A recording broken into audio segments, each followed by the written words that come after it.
네, 김혜연 변호사님. 그러니까 아까 그 장애인분들하고 저 극빈이신 노인분들을 주로 무료 변론을 해오신 거죠? 네, 예, 그렇습니다. 예. 먼저 감사하다는 말씀을 드립니다. 아까 그 문제의식 중에 저랑 생각이 비슷한 부분이 많아서 특히 실무적으로요. 제가 몇 가지만 좀 의견을 듣고 싶습니다. 첫 번째는 대부분의 이제 수사기관에서 수사를 받는 사람들은 대부분 평범한 국민들이 범죄 피해를 입어서 조사받는 경우가 훨씬 많습니다. 사실 범죄를 전문적으로 저지르는 사람들은 다수를 상대로 범죄를 저지르기 때문에 사실은 피해자 권익을 굉장히 고려를 해야 되는데요. 문제는 뭐냐면 지금 민주당 안에 따르면 국가수사위원회라는 걸 새로 만들어야 되고요. 또 중수청이라는 것도 새로 만들어야 되고 공수처는 지금 만들어진 지 4년밖에 안 돼서 지금도 좀 혼란스러운 상황이면서 실적이 없는 상황이고 또 경찰은 또 국가수사본부가 또 따로 있습니다. 그리고 또 검찰은 또 공소청이 되면서 보안수사를 못하게 되고 또 그것을 통제하기 위해서 국가수사위원회에서는 감찰이나 이런 걸 해야 되거든요. 이렇게 세계적으로 이렇게 유례 없을 정도로 복잡한 제도가 되다 보니까 실무적으로 저는 서민들이나 어떤 일반 국민들께서 자기 사건이 어떻게 됐을 때 어디에 이의를 제기하고 이의 제기 절차 결과 어떻게 되는 것인지에 대해서 변호사인 저도 지금 헷갈리고 이 제도에 대해서 정확한 이해가 어려울 정도로 복잡하게 설계되어 있거든요.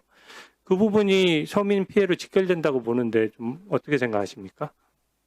네, 말씀하신 거에 동의하고요. 제가 이 공청회 준비를 하면서 보내주셨어요. 8개 법안을 보내주셔서 다 천천히 다 이제 확인을 해봤는데 사실 이 법안들 자체도 지금 서로 상충되는 부분이 되게 많거든요. 이 법안 안에서도 예를 들어서 그 이의신청권자의 범위만 제가 놓고 봤습니다. 왜냐하면 저는 피해자 대리를 주로 하다 보니까 예전에는 정권 송치가 돼서 이제 세컨 찬스가 있는 거예요.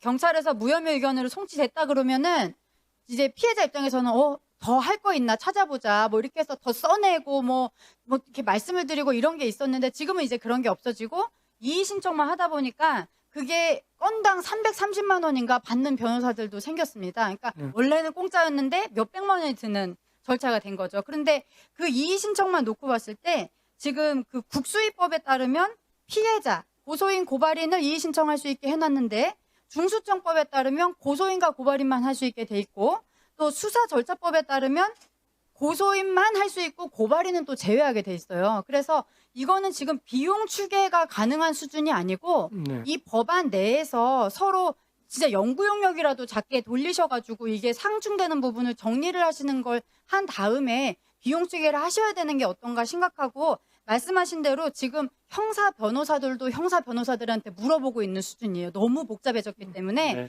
그래서 이 법안이 나와서 흐름도를 그려봤는데 흐름도 자체가 나오지 않는 수준입니다. 네, 이미 문재인 정부 때 일방적으로 민주당에서 추진했던 검경수사권 조정 이후에 모든 국민들이 체감을 하고 있습니다. 사건 처리가 일단 결과로서 보여줘야 되는데 사건 처리가 지연됐어요. 저도 변호사 생활을 계속 몇 년 했는데 사건 처리가 예전보다 지연됐다는데 동의하지 않는 변호사나 국민은 저는 없을 거라고 생각하고요. 또 아까 좀 주목할 만한 부분 중에 수사권이 지나치게 경쟁했을 때의 문제점. 사실은 주목받는 사건만 경쟁하는 거거든요. 그러니까 주목받는 사건은 여론의 흐름에 휘둘릴 수 있어서 법치주의를 어떻게 보면 위협할 수 있는데 여론에 휘둘리는 사건은 서로 주목받는다는 이유로 서로 경쟁하고 수사권이 중첩되다 보니까 오히려 주목받지 않는 서민들이 보는 사건들은 대부분 피해들을 보지만 주목받지 않는 사건들이거든요. 근데 그게 수사권이 중첩됐을 때 서로 하려고 하면 좋은데 서로 안 하려고 하고 사건을 튕겨내려고 한다는 데 문제점이 있는 거죠.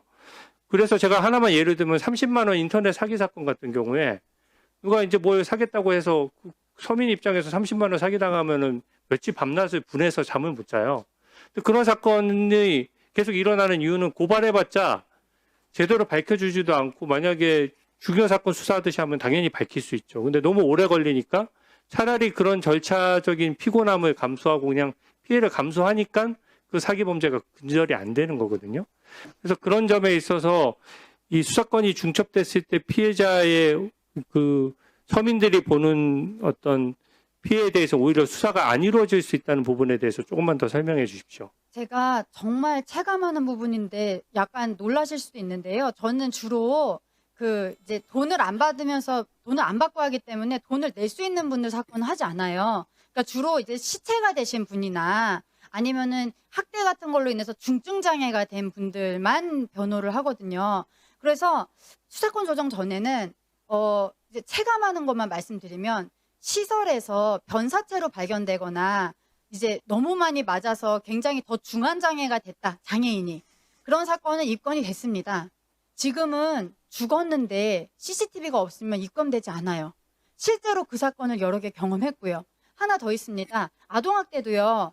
그 막 사회적 관심이 높아지니까 다 전화하면은 다 신고가 되고 처리가 될 거라고 생각하시지만 사실 현장에서 가장 중요하게 문제되고 있는 게 방임학대거든요. 그러니까 실제로 뭐 때리거나 뭐 어디 굶기거나 묶어놓거나 이런 신체적 학대는 아니지만 그 아주 지저분한 데서 아예 돌보지도 않고 그냥 동물 키우듯이 이렇게 키워서 계속 핸드폰만 보게 하는 그런 아이들이 굉장히 낮은 자존감으로 여러 문제를 안고 살아가는데 그거에 대해서 학교 선생님이 신고를 해도 입건되지 않고 있습니다. 그 이유를 들여다보면 일단은 지금 경찰에서 수사를 다 집중하다 보니까 인력이 너무 부족하고 이제 그런 문제가 발생하고 말씀하신 대로 요약해서 진술해 주시기 네. 바랍니다. 네, 중요 사건에 대해서는 더 이제 거기에만 많이 차출되는 그런 구조 때문에 발생하는 문제입니다. 예, 다음은 김기표 의원님 질의해 주시는데 지금 진술